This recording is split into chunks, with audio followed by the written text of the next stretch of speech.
Então, no caso do Irã, também é isso que aconteceu, né? Então, quando a liderança desapareceu, quando foi quebrada a cadeia de comando, quando Israel quebrou a cadeia de comando no Irã, os subordinados ficaram sem saber o que fazer. O que que eu vou fazer aqui? Né? Ligavam e ninguém atendia. Olha, o que que aconteceu? Eu faço o quê? O que que eu não faço? E ficaram paralisados, né? Então, né, como é muito característico nos regimes ditatoriais, os subalternos, os subordinados, eles não atuam de livre iniciativa, o que é algo que lá está, é muito diferente da doutrina que é ensinada e que é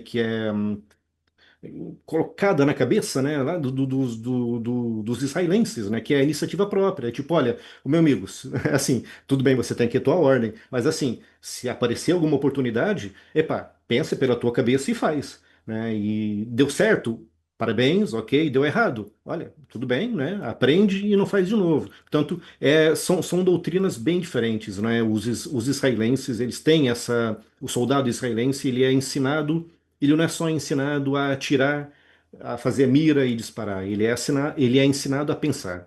Ele é ensinado a agir por iniciativa própria, né, e explorando aquilo que acontece, as oportunidades que surgem no campo de batalha. O iraniano não.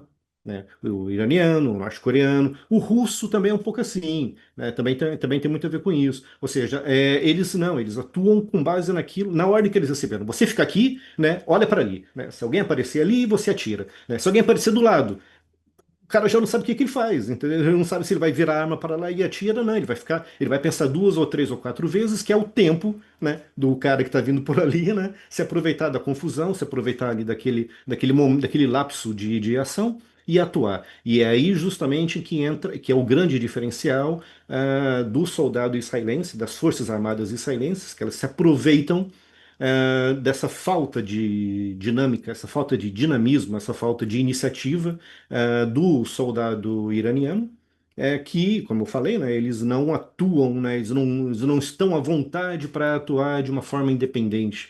Então, Israel, sabendo, obviamente, muito bem disso, decapitou o alto comando iraniano, quebrou a cadeia de comando. Epá, e aí o que sobrou, né? O que sobrou ali são defesas radares, defesas aéreas ali, tipo, né? Aquilo foi basicamente um tiro ao pato, né? Estavam todos ali, né? E não sabiam, não tinham ordens para atuar, estavam ali parados. Israel chegou, né? E lá está com tecnologia de topo, né? Muito provavelmente com F-35, e com tecnologia de topo, Israel chegou e foi abatendo um por um, né? Portanto, durante muitas horas, ali nos primeiros 2 ou 3 dias da guerra, Israel, né, dançou ali em cima, entendeu? Foi mesmo, atuou de forma totalmente livre, em cima de uma, em cima, para ir da, sei lá, a terceira ou quarta maior defesa aérea do mundo.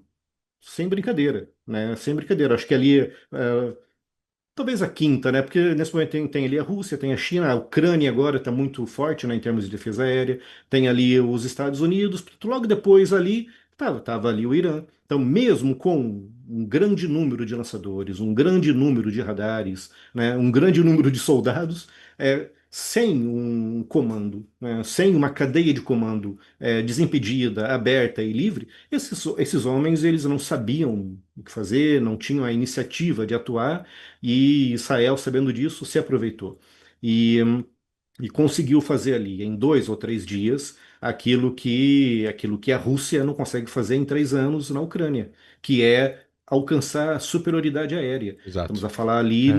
na capacidade hoje de Israel de sobrevoar metade do Irã totalmente à vontade. Os caras andam por ali, eles chegam ao ponto de escolher alvos em Teherã, né? Se alguém me dissesse há uma semana ou 2 semanas atrás, olha, ô Marcelo, daqui a 1 ou 2 semanas, a gente vai ter aviões de caça israelense sobrevoando livremente Teherã, procurando alvo e jogando bomba. Pô, eu Não, ia isso é dizer, uma não, coisa, desculpa. é uma coisa que foi muito Sim. estranho isso, né? Outra coisa que, Não, que eu não que. foi. Exato, então, Vilela, é estranho porque, né, lá está, porque a gente não pensa ou a gente não encara a coisa como os israelenses encaram, É. né? E lá está, né? Essa é a grande diferencial, né, do soldado israelense é mesmo essa sua forma de agir, o treinamento, né, do soldado israelense, que não é só baseado na tecnologia, mas também muito baseado na oportunidade e atuar conforme aquilo que a oportunidade que aparece e atuar de forma independente, né? Tipo, olha, Inclusive, pensa pela tua de cabeça. dentro do território do Irã, né? Muitos drones foram lançados lá de dentro, né, do Irã, não Sim. é? Pronto, Mas exato. E aí, eu queria, Marcelo, só perguntar aqui pro André o seguinte. Deixa eu só comentar uma coisa para complementar o que o Marcelo está falando, Ah, que é um resumo de tudo que ele está falando. tá. E talvez mais alguns detalhes só para ilustrar um pouco mais, E né? coloca na tela também a comparação das duas forças militares, tá? Aquele gráfico. Porque, de novo, né? A gente não tá jogando super trunfo, Ou né? War, né? É, Lembra? 10 exércitos contra não sei Mas não quantos. é, isso não faz sentido hoje em dia, porque hoje em dia a guerra é basicamente inteligência, ataque surpresa. Uma breve explicação Tá. aqui que um jornalista, um general de um exército ocidental disse, né? Ele falou que o mundo militar tá achando que essa operação de Israel, na sexta-feira retrasada, foi a operação militar preventiva mais sofisticada, audaciosa e cirúrgica da história da humanidade. Ataque multifronte integrado, sem precedentes em operações preventivas. Israel atacou simultaneamente mais de 200 alvos dentro do Irã, incluindo instalações nucleares altamente fortificadas como Natanz, Fordo, Isfahan e Arak, centro de comando e controle do Corpo da Guardas Revolucionárias, bases de mísseis balísticos, centro de produção de drones em Shahed, infraestrutura de defesas aéreas, centro de pesquisa de armas, residências privadas de cientistas e altos comandantes militares. Nenhum exército na história havia atingido tantos alvos críticos em território inimigo hostil tão profundamente, com tanta precisão e simultaneamente sem a intervenção de grandes frotas ou exércitos, né? A distância e profundidade do choque. Israel atacou alvos localizados a mais de 1.500 quilômetros de distância, em alguns dos espaços aéreos, como o Marcelo falou, mais fortemente defendidos do planeta. Superou sistemas antiaéreos russos S-300 e S-400, defesas integradas iranianas, rádios de alerta precoce, sistema de guerra eletrônica do Irã. Isso equivale a um país atacar Moscou a partir de Londres sem ser detectado. E aí vem o papel do Mossad. O Mossad preparou o cenário durante anos, se infiltrou na indústria nuclear iraniana, sabotou internamente centrífugas e sistemas elétricos. Internamente? Internamente. Eliminou mais de 15 cientistas nucleares importantes nos últimos 5 anos, introduziu dispositivos GPS em caminhões de logística que transportavam material nuclear para saber onde esses caminhões estavam no momento de necessidade, comunicação militares e nucleares interceptadas. Em muitos casos, colaboradores internos iranianos ajudaram, demonstrando um nível de infiltração quase cinematográfico. De acordo com fontes abertas, sem o Mossad, a operação aérea não seria possível. Aí tem a guerra cibernética anterior. Paralisou nas primeiras horas sistemas de defesa aérea, redes de comando militar, satélites de detectação iranianos, comunicação estratégica, infraestrutura de radar de longo alcance. Israel usou inteligência artificial e tecnologias avançadas de guerra cibernética nunca antes vistas em um teatro de guerra real. E aí teve o uso de tecnologia nova de aviação. Então, participaram em massa aeronaves F-35I Adir, modificava esse avião que ele falou. Ela não é o F-35 ou o F-16 ou o F-15, que é a frota israelense. Sim. Eles são modificados quando chegam em Israel. Tem eletrônicos diferentes, tem sistemas diferentes, tem mísseis diferentes, tem um sistema de detectação que detecta mísseis e defesas aéreas totalmente diferente. Então, o F-16 de Israel é diferente de um F-16 básico. Ou egípcio ou de outro país da região. Aí tem o F-15 Ram, drones, mísseis hipersônicos de última geração, supostamente testados pela primeira vez. Coordenação perfeita entre ataque, defesa e evasão. E aí os danos colaterais mínimos e impacto estratégico máximo. Quase todos os alvos eram estritamente militares ou industriais. O número de civis afetados foi surpreendentemente baixo, dado a escala do ataque. Morreram pouquíssimos civis iranianos. O regime foi gravemente ferido em suas capacidades militares, nucleares e de comando, sem massacres indiscriminados de civis. Ou seja, o regime foi humilhado em solo iraniano.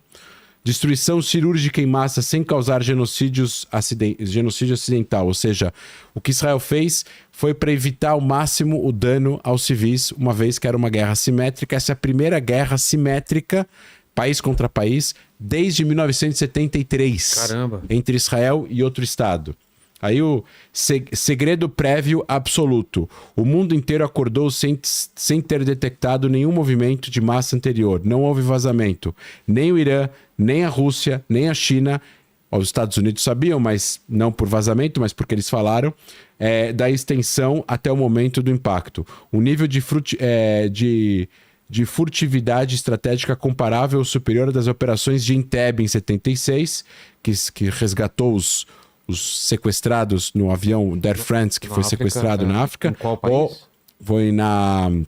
Tem um filme, eu assisti um filme sobre. Não, mas tudo bem. Já vou lembrar. Ou a operação de Osirak, que destruiu o reator nuclear do Iêmen, né? Então, sem perdas próprias, não há relatos de aviões abatidos, pilotos capturados, pessoal abatido. Isso é quase impossível em um ataque aéreo dessa magnitude. Aí o efeito global, né? Dissuasão total. O regime iraniano ficou profundamente abalado. Os aliados do Irã, Hezbollah, Hamas, Houthis, milícias iraquianas, ficaram descoordenados. A comunidade internacional, até mesmo os inimigos de Israel, reconhecem o nível de precisão cirúrgica executada. Não esquece. Todo mundo viu o que Israel fez na sexta retrasada. Todo mundo viu a capacidade de planejamento e execução. Além da coragem, mas isso a gente coloca de lado. Então, assim, se tinha alguma dúvida de que mesmo um dos exércitos mais fortes da região não tem capacidade de enfrentar um ataque bem planejado de Israel, a única solução. Essa é uma das mensagens que eu queria deixar ao público. Uganda. Brigado especial ao Sydney, Uganda.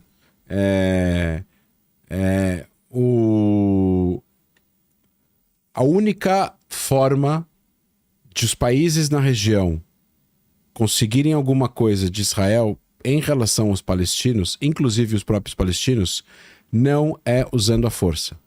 Não é ameaçando a existência de Israel. Não é atacando os civis israelenses, que é a coisa que mais... a coisa mais sensível para os israelenses é os civis. Então eles atacam os civis. De propósito. Porque é o que vai fazer a sociedade israelense ficar consternada, pressionar o governo e tudo mais. Então a comunidade... a mensagem dissuasiva para os inimigos em potencial. Então, assim... Coreia do Norte, Rússia, foi claro, o que Israel conseguiu fazer em 3 dias, que o Marcelo estava falando, a Rússia não conseguiu fazer em 3 anos. Então, assim, resumindo, nunca antes um país atacou com tanta precisão e tantas frentes, de tal distância, um inimigo territorialmente superior, sem sofrer baixas ou desencadear um conflito total e imediato. É por isso que muitos generais e analistas já estão chamando de a operação militar preventiva mais sofisticada, cirúrgica e eficaz da história moderna. Frase que está sendo comparada a ela em alguns centros de estratégia militar, em Tel Aviv, Washington e Londres.